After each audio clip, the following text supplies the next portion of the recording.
Pequeños sa live tayo ngayon dito sa Palar, sa may southbound na kung saan may aksidente nga na dump truck dito sa area ng barangay Pinagsama.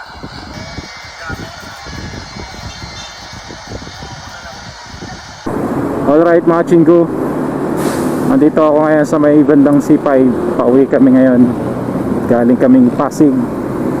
At nabalitaan pala natin sa Facebook page nung Taguig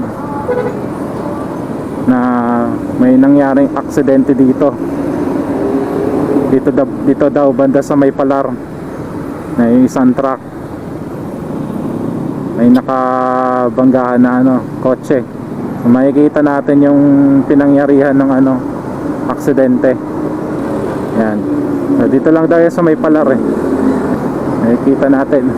Sobrang traffic ngayon. Ako nag-start daw yung yung aksidente mga bandang alas 9 ata o alas 9, alas 8.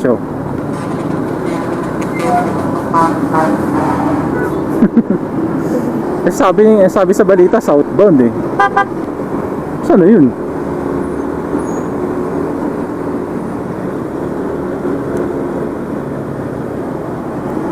Ayun ito yung mga nangyari mga chinggo. Yuping-yupi talaga yung yuping-yupi. Dito nga talaga. So yun lang mga chinggo, yun lang ang ating update. Naalis na yung truck mismo.